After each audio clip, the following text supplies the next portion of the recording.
ಮಗಳಿಗೆ ನೀವು ನ್ಯಾಯ ತೆಗಿಸ್ಕೊಡ್ಬೇಕು, ನನ್ನ ಮಗಳನ್ನ ಅತ್ಯಾಚಾರ ಮಾಡಿದಾರೆ. ಆಯ್ತು ಹೇಳಮ್ಮ, ಅದೇನು ಹೇಳು ಅಂತ ಹೇಳು, ಏನಾಗಿದೆ?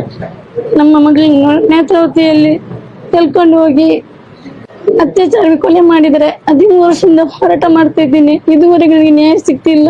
ಇವತ್ತು ನೀವು ನ್ಯಾಯ ತೆಗೆದುಕೊಡ್ಬೇಕು. ಮಗಳ ಮುಖ ನೋಡಿಬೇಕಾದ್ರೆ ನೋಡಿ, ನನ್ನ ಮಗುವನ್ನು ಸಾಯಿಸಿದ್ದಾರೆ. ಅತ್ಯಾಚಾರ ನನಗೆ ಗೊತ್ತು ಸ್ವಾಮಿ.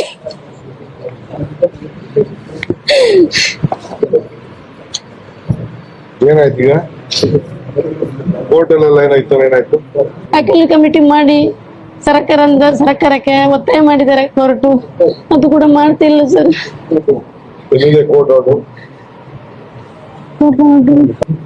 ನೀವೊಂದು ಗೌರವ ಸಮುದಾಯ ಆದ್ರಿಂದ ನಿಮ್ಮ ಹತ್ರ ನಾನು ನ್ಯಾಯ ಕೇಳ್ತಿದ್ದೇನೆ. ನಮ್ಗೆ ನೀವೇ ನ್ಯಾಯ ತೆಗೆದುಕೊಡ್ಬೇಕು. ರಾಜಕೀಯದೊಳಗೆ ಸೇರ್ಬೇಡಿ.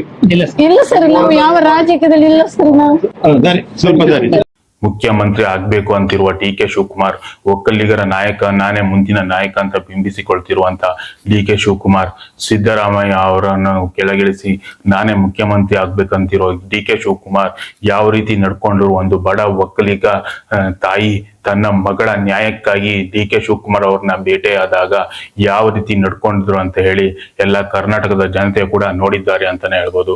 ಯಾವ ರೀತಿ ಒಂದು ಬಡ ಒಕ್ಕಲಿಗ ತಾಯಿ ಡಿ.ಕೆ. ಶಿವಕುಮಾರ್ ಅವರ ಬಳಿ ಹೋಗಿ ಸೌಜನ್ಯಳ ನ್ಯಾಯಕ್ಕಾಗಿ ಉಪಮುಖ್ಯಮಂತ್ರಿ ಡಿ.ಕೆ. ಶಿವಕುಮಾರ್ ಅವರು ಸರಿಯಾಗಿ ಕೂರಿಸಿ ಮಾತನಾಡದೆ ಎಲ್ಲಿದೆ ಆರ್ಡರ್ ಕಾಪಿ ತಗೊಂಡು ಬನ್ನಿ ಅಂತ ಹೇಳ್ತಾರೆ. ಆರ್ಡರ್ ಕಾಪಿಯನ್ನು ಮನೆಯಿಂದ ತೆಗೆದುಕೊಂಡು ಹೋಗಿ ಕೊಡ್ತಾರೆ. ಕೊಟ್ಟಾಗಲೂ ಕೂಡ ಸೌಜನ್ಯ ಪ್ರಕರಣದಲ್ಲಿ ಸಾಕ್ಷಿ ನಾಶ ಮಾಡಿದಂತ ಅಧಿಕಾರಿಗಳ ಮೇಲೆ ಕ್ರಮ ಕೈಗೊಳ್ಳೋದೇ ಇಲ್ಲ. ಯಾಕಂತ ಹೇಳಿದ್ರೆ ಸರ್ಕಾರಕ್ಕೆ ಕೂಡ ನೋಟಿಸ್ ಅನ್ನು ಕೊಟ್ಟಿರುತ್ತೆ ಮಕ್ಕಳ ನ್ಯಾಯಾಲಯ. ಸೌಜನ್ಯ ಪ್ರಕರಣದಲ್ಲಿ ತಪ್ಪಿತಸ್ಥ ಅಧಿಕಾರಿಗಳ ವಿರುದ್ಧ ಕ್ರಮ ಕೈಗೊಳ್ಳಬೇಕು ಅಂತ ಹೇಳಿ. ಇಷ್ಟಾದರೂ ಸಹ ಡಿ.ಕೆ. ಶಿವಕುಮಾರ್ ಅವರು ಸೌಜನ್ಯ ತಾಯಿ ಕಣ್ಣೀರು ಹಾಕುತ್ತಾ ಡಿ.ಕೆ. ಶಿವಕುಮಾರ್ ಅವರ ಬಳಿ ಹೋಗಿ ಮನವಿ ಮಾಡಿದ್ರು ಕೂಡ ಸರಿಯಾಗಿ ಕೂರಿಸಿ ಮಾತಾಡೋದಿಲ್ಲ. ಕಾಟಾಚಾರಕ್ಕಾಗಿ ಒಂದು ಓದ ರೀತಿ ಮಾಡಿ ಒಂದು ಕೂರಿಸಿ ಮಾತನಾಡಿಸೋದು ಇಲ್ಲ ಅಂತಾನೆ ಹೇಳ್ಬೋದು. ಸೌಜನ್ಯ ತಾಯಿ ಅವರ ಹತ್ತ ನಡೆದುಕೊಂಡು ಅಂತ ರೀತಿಯನ್ನು ನೋಡಿದ್ರೆ ಯಾವ ರೀತಿ ವರ್ತನೆ ಮಾಡಿದ್ರು ಡಿ.ಕೆ. ಶಿವಕುಮಾರ್ ಅಂತ ಹೇಳಿ ಗಮನಿಸಬಹುದು. ಒಂಥರ ಹೆದರಿಸುವಂತಹ ಒಂದು ರೀತಿಯಲ್ಲಿ, ಎಲ್ಲಿದೆ ಆರ್ಡರ್ ಕಾಪಿ, ಎಲ್ಲ ಅಳ್ಬೇಡ ಕಣಮ್ಮ, ಆ ರೀತಿಯ ಒಂದು ಸಾಂತ್ವನ ಒಂದು ಮಗಳನ್ನು ಕಳೆದುಕೊಂಡು 13 ವರ್ಷದಿಂದ ನ್ಯಾಯಕ್ಕಾಗಿ ಅಲೆದಾಡುತ್ತಿರುವ ತಾಯಿಗೆ ಒಂದು ಸಾಂತ್ವನ ಹೇಳುವಂತ ನುಡಿಯಲ್ಲಿ ಡಿ.ಕೆ. ಶಿವಕುಮಾರ್ ಅವರ ವರ್ತನೆ ಇರಲಿಲ್ಲ ಅಂತಾನೆ ಹೇಳ್ಬೋದು. ಆದರೂ ಕೂಡ ಆರ್ಡರ್ ಕಾಪಿ ತಗೊಂಡ್ಕೊಂಡು ಅಂತ ಹೇಳ್ತಾರೆ. ಆರ್ಡರ್ ಕಾಪಿಯನ್ನು ಮನೆಯಿಂದ ತೆಗೆದುಕೊಂಡು ಹೋಗಿ ಕೊಟ್ಟರೂ ಕೂಡ ಅಧಿಕಾರಿಗಳ ವಿರುದ್ಧ ಕ್ರಮವನ್ನು ಕೈಗೊಳ್ಳೋದಿಲ್ಲ. ಕಾಟಾಚಾರಕ್ಕಾಗಿ ಮಾಡ್ತಾರೆ ಅಂತಾನೆ ಹೇಳ್ಬೋದು. ಅದೇ ಧರ್ಮದ್ಯೋಮಿಯ ಕಾರ್ಯಕ್ರಮಕ್ಕೆ ಹೋದರೆ ಯಾವ ರೀತಿ ಡಿ.ಕೆ.ಶಿಗೆ ಮಖದಲ್ಲಿ ಸಂತೋಷ ಉಕ್ಕಿ ಹರಿಯುತ್ತೆ ಅಂತ ಹೇಳಿ ಗಮನಿಸಬಹುದು. ನಮ್ಮಂತ 1000 ಡಿ.ಕೆ.ಶಿಗಳು ನಿಮ್ಮ ಜೊತೆಗೆ ಇದ್ದೀವಿ ಅಂತ ಹೇಳಿ ಧರ್ಮದ್ಯೋಮಿಗೆ ಸಪೋರ್ಟ್ ಮಾಡ್ತಾರೆ ಡಿ.ಕೆ. ಶಿವಕುಮಾರ್ ಅವರು. ಅದೇ ಸೌಜನ್ಯ ಬಡ ಒಕ್ಕಲಿಗ ತಾಯಿಗೆ ಕಣ್ಣೀರು ಹಾಕಿ ನ್ಯಾಯ ಕೇಳಿದಾಗ ಸರಿಯಾದ ರೀತಿ ಸ್ಪಂದಿಸೋದಿಲ್ಲ, ಮತ್ತೆ ಹಾಗೂ ತಪ್ಪಿತಸ್ಥ ಅಧಿಕಾರಿಗಳ ವಿರುದ್ಧ ಕ್ರಮವನ್ನು ಕೈಗೊಳ್ಳೋದಿಲ್ಲ. ಹಾಗೆ 13 ವರ್ಷದಿಂದ ಬಡ ಒಕ್ಕಲಿಗ ಹೆಣ್ಣು ಮಗಳ ನ್ಯಾಯಕ್ಕಾಗಿ ಹೋರಾಟ ನಡೆಸುತ್ತಿದ್ದಂತಹ ಮಹೇಶ್ ಶೆಟ್ಟಿ ತಿಮರೋಡಿ ಅವರನ್ನು ನಾನೇ ಒದ್ದು ಒಳಗೆ ಹಾಕಿದೆ ಅಂತ ಹೇಳಿ ಸೊಕ್ಕಿನ ರೀತಿಯಲ್ಲಿ ಮಾತಾಡುವಂತಹ ಡಿ.ಕೆ. ಶಿವಕುಮಾರ್ ಇವರು ರಾಜಕೀಯ ಜೀವನದಲ್ಲಿ ಬೆಳೆಯೋಕೆ ಒಕ್ಕಲಿಗರ ಮತಗಳೇ ಬೇಕಾಗುತ್ತೆ. ಅದೇ ಬಡ ಒಕ್ಕಲಿಗ ಹೆಣ್ಣು ಮಗಳಿಗೆ ನ್ಯಾಯಕ್ಕಾಗಿ ಇದುವರೆಗೂ ಕೂಡ ಯಾವುದೇ ಒಂದು ಧ್ವನಿಯನ್ನು ಡಿ.ಕೆ. ಶಿವಕುಮಾರ್ ಅವರು ಎತ್ತಿಲ್ಲ ಅಂತಾನೆ ಹೇಳ್ಬೋದು. ಮಹೇಶ್ ಶೆಟ್ಟಿ ತಿಮರೋಡಿ ಅವರನ್ನು ಒದ್ದು ಒಳಗೆ ಹಾಕಿದ್ದೇನೆ ಅಂತ ಹೇಳಿ ಡಿ.ಕೆ. ಶಿವಕುಮಾರ್ ಅವರು ಹೇಳ್ತಾರೆ. ಅಂದ್ರೆ ಒಬ್ಬ ಬಡ ಒಕ್ಕಲಿಗ ಹೆಣ್ಣು ಮಗಳ ನ್ಯಾಯಕ್ಕಾಗಿ 13 ವರ್ಷದಿಂದ ಹೋರಾಟ ನಡೆಸಿದಂತಹ ಮಹೇಶ್ ಶೆಟ್ಟಿ ತಿಮರೋಡಿ ಅವರಿಗೆ ಇವರು ಕೊಟ್ಟಂತಹ ಗೌರವ ಯಾವುದು ಅಂತ ಹೇಳಿದ್ರೆ ಇದೇ ರೀತಿಯ ಒಂದು ನಿರ್ಲಕ್ಷ್ಯದ ಮಾತುಗಳು ಅಂತಾನೆ ಹೇಳ್ಬೋದು. ಅದೇ ಇವರು ರಾಜಕೀಯ ಜೀವನದಲ್ಲಿ ಮುಂದೆ ಬರೋಕೆ ಅದೇ ಒಕ್ಕಲಿಗರ ಮತಗಳೇ ಬೇಕು ಅಂತಾನೆ ಹೇಳ್ಬೋದು.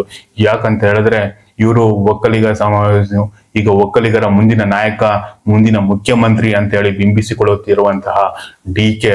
ಶಿವಕುಮಾರ್ ಇವರು ಜೈಲಿಗೆ ಹೋದಾಗಲೆಲ್ಲ ಕೂಡ ಒಕ್ಕಲಿಗ ಸಂಘಗಳು, ಒಕ್ಕಲಿಗ ಸ್ವಾಮೀಜಿಗಳು ಇವರ ಪರ ನಿಂತು ಎಲ್ಲರೂ ಕೂಡ ಪ್ರತಿಭಟನೆ ಮಾಡ್ತಾರೆ, ಇವರಿಗೆ ಬೆಂಬಲ ಸೂಚಿಸ್ತಾರೆ. ಅದೇ ಸೌಜನ್ಯ ನ್ಯಾಯಕ್ಕಾಗಿ, ಬಡ ಒಕ್ಕಲಿಗ ಹೆಣ್ಣುಮಗಳ ನ್ಯಾಯಕ್ಕಾಗಿ ಯಾವುದೇ ಸ್ವಾಮೀಜಿಗಳು ಕೂಡ ಬೆಂಬಲಿಸೋದಿಲ್ಲ. ಯಾಕಂದ್ರೆ ಒಕ್ಕಲಿಗರ ಮಠಕ್ಕೆ ಸೌಜನ್ಯ ತಾಯಿ ಕೂಡ ಹೋಗಿ ಭೇಟಿ ನೀಡಿದ್ದಾರೆ ಮತ್ತು ಚಿನ್ನಯ್ಯನು ಕೂಡ ಹೋಗಿ ಭೇಟಿ ನೀಡಿದ್ದಾರೆ ಅಂತಾನೆ ಹೇಳ್ಬೋದು. ಈಗ ಒಂದು ಪ್ರಶ್ನೆ ಮೂಡುತ್ತದೆ, ಯಾವ ನೈತಿಕತೆ ಇದೆ ಈ ಒಕ್ಕಲಿಗರ ಒಂದು ನಾಯಕ ಅಂತೇಳಿ ಬಿಂಬಿಸಿಕೊಳ್ಳೋಕೆ ಹಾಗೂ ಒಂದು ಮುಖ್ಯಮಂತ್ರಿ ಆಗೋಕೆ ಎಂಬ ಒಂದು ಪ್ರಶ್ನೆಯು ಕೂಡ ಮೂಡುತ್ತದೆ.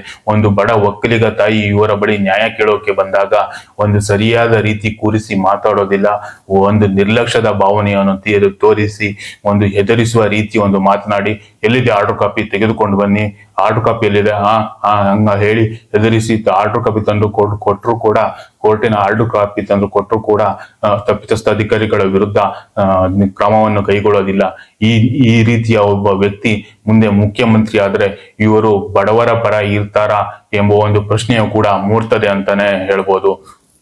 ಬಡ ಜನರ ಪರವಾಗಿ ನಿಲ್ಲದೆ ಒಬ್ಬ ಧರ್ಮೋದ್ಯಮಿಗಳ ಪರವಾಗಿ ಬ್ಯಾಟಿಂಗ್ ಮಾಡುವಂತಹ ಡಿ.ಕೆ. ಶಿವಕುಮಾರ್ ಅವರು ಮುಂದೆ ಮುಖ್ಯಮಂತ್ರಿ ಆದರೆ ಇದೇ ರೀತಿ ಬಡವರಿಗೆ ಅತ್ಯಾಚಾರಕ್ಕೆ ಒಳಗಾದ ನೊಂದವರಿಗೆ ಇವರು ಧ್ವನಿ ಆಗುತ್ತಾರೆಯೇ ಎಂಬ ಒಂದು ಪ್ರಶ್ನೆಯು ಕೂಡ ಮೂಡ್ತದೆ ಅಂತಾನೆ ಹೇಳ್ಬೋದು. ನಿನ್ನೆ ಕಾಮಾಂಧರ ಒಂದು ಹುಟ್ಟುಹಬ್ಬಕ್ಕೆ ಎಲ್ಲ ಕಾಮಾಂಧರ ಒಂದು ಕಾಣಿಕೆ ದುಡ್ಡು, ಎಲೆಕ್ಷನ್ ಫಂಡ್ ಅನ್ನು ತಿಂದಂತ, ಕಾಮಾಂಧರ ಎಂಜಲು ಕಾಸನ್ನು ತಿಂದಂತ ರಾಜಕಾರಣಿಗಳು ಯಾವ ರೀತಿ ಸೋಷಿಯಲ್ ಮೀಡಿಯಾದಲ್ಲಿ ಫೋಟೋಗಳನ್ನು ಹಾಕ್ತಿದ್ರು, ಅವರ ಕಾಲನ್ನು ನೆಕ್ಕುವಂತಹ ಫೋಟೋಗಳನ್ನು ಎಲ್ಲರೂ ಕೂಡ ಸೋಷಿಯಲ್ ಮೀಡಿಯಾಗಳಲ್ಲಿ ಅಪ್ಲೋಡ್ ಮಾಡ್ತಾ ಇದ್ರು.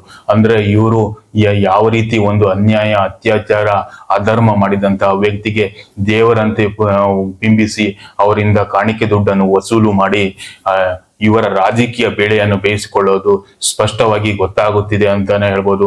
ಕಾಮಾಂಧರ ಜೊತೆಗಿನ ರಾಜಕಾರಣಿಗಳು ಯಾರ್ಯಾರು ಬರ್ತಾರೋ ಅವರನ್ನು ಯಾರಿಗೂ ಕೂಡ ವೋಟ್ಗಳನ್ನು ಮುಂಬರುವ ಚುನಾವಣೆಗಳಲ್ಲಿ ಹಾಕ್ಬೇಡಿ. ಯಾಕಂತ ಹೇಳಿದ್ರೆ ಅವರು ನೋಡಿ ಯಾವ ರೀತಿ ಎದುರಿಸ್ತಾರೆ ಅಂತ ಹೇಳಿದ್ರೆ, ಈ ರೀತಿಯ ಒಂದು ಅವರನ್ನೇ ಒಂದು ಬಿಂಬಿಸು, ಅವರಿಗೆ ಒಂದು ಇಮೇಜ್ ಕೊಡುವ ರೀತಿ ಸೋಷಿಯಲ್ ಮೀಡಿಯಾಗಳಲ್ಲಿ ಹಾಕಿ ನಿಮ್ಮಿಂದ ಏನು ಮಾಡೋಕೆ ಆಗೋದಿಲ್ಲ, ನಿಮ್ಮಂತ ಬಡ ಜನರಿಂದ ಏನು ಮಾಡೋಕೆ ಆಗೋದಿಲ್ಲ, ನಾವು ದುಡ್ಡಿರೋರು ಎಲೆಕ್ಷನ್ ಸಮಯದಲ್ಲಿ ದುಡ್ಡನ್ನು ಹಂಚಿ ಅತ್ಯಾಚಾರ ಅನಾಚಾರ ಮಾಡಿದವರಿಂದ ದುಡ್ಡನ್ನು ತಂದು ನಿಮಗೆ ಹಂಚಿ ನಾವು ಗೆದ್ದು ಬಿಡ್ತೇವೆ ಅಂತ ಹೇಳಿ ಅತ್ಯಾಚಾರ ಅನಾಚಾರ ಮಾಡಿದಂತಹ ಧರ್ಮೋದ್ಯಮಿಯ ದುಡ್ಡನ್ನು ತಂದು ನಿಮಗೆ ಹಂಚಿ ನಾವು ಗೆಲ್ತೇವೆ, ನಿಮ್ಮಿಂದ ಏನು ಮಾಡೋಕ್ಕಾಗೋದಿಲ್ಲ ಅಂತ ಹೇಳಿ ಬಡ ಜನರಿಗೆ ಒಂದು ಪ್ರಶ್ನೆ ಮಾಡಿದ ಹಾಗೆ ಎಲ್ಲರೂ ಕೂಡ ನಿನ್ನೆ ಕಾಮಾಂಧರ ಧರ್ಮೋದ್ಯಮಿಯ ಬಡ್ಡಿ ಪೂಜ್ಯರ ಹುಟ್ಟು ಹಬ್ಬದ ಫೋಟೋಗಳನ್ನು ಎಲ್ಲರೂ ಕೂಡ ಹಾಕಿ ಸಂಭ್ರಮಿಸಿದ್ರು ಅಂತಾನೆ ಹೇಳ್ಬೋದು.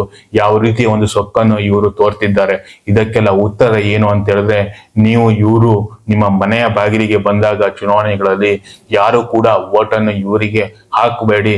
ಎಲೆಕ್ಷನ್ ಸಮಯದಲ್ಲಿ ನಿಮ್ಮ ಮನೆಗೆ ಬಂದು ದುಡ್ಡನ್ನು ಕೊಟ್ಟು ವೋಟನ್ನು ಕೇಳಿದಾಗ ಯಾರು ಕೂಡ ಇವರಿಗೆ ಮತದಾನ ಮಾಡಬೇಡಿ.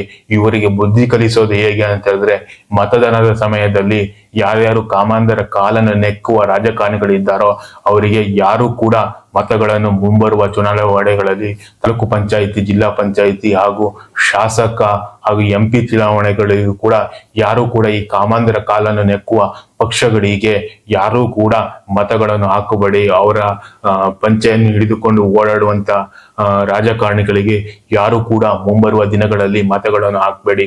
ಇದೇ ರೀತಿ ನೀವು ಮತಗಳು ಹಾಕಿದರೆ ಬಡ ಹೆಣ್ಣು ಮಕ್ಕಳು ಅತ್ಯಾಚಾರಕ್ಕೆ ಒಳಗಾಗಿ ಸಾವನ್ನಪ್ಪಿದರೆ ಇವರು ಯಾರು ದುಡ್ಡು ಕೊಡ್ತಾರೋ ಅವರಿಗೆ ಮಾತ್ರ ಬೆಂಬಲಿಸಿ ಎಲ್ಲಾ ಪ್ರಕರಣವನ್ನು ಮುಚ್ಚಿ ಹಾಕ್ತಾರೆ ಅಂತಾನೆ ಹೇಳ್ಬೋದು.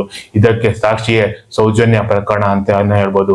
ಈ ಸೌಜನ್ಯ ಪ್ರಕರಣದಲ್ಲಿಯೂ ಕೂಡ ಈ ದೇಶದ ಯಜಮಾನನ ಕೈವಾಡವು ಕೂಡ ಇದೆ ಅಂತಾನೆ ಹೇಳ್ಬೋದು. ಸೌಜನ್ಯ ಪ್ರಕರಣವನ್ನು ಮುಚ್ಚು ಹಾಕುವ ಒಂದು ಕಾರ್ಯದಲ್ಲಿ ಈ ದೇಶದ ಯಜಮಾನ ಕೂಡ ಕಾಮಾಂಧರಿಗೆ ಬೆಂಬಲವಾಗಿ ನಿಂತಿದ್ದಾನೆ ಅಂತಾನೆ ಹೇಳ್ಬೋದು.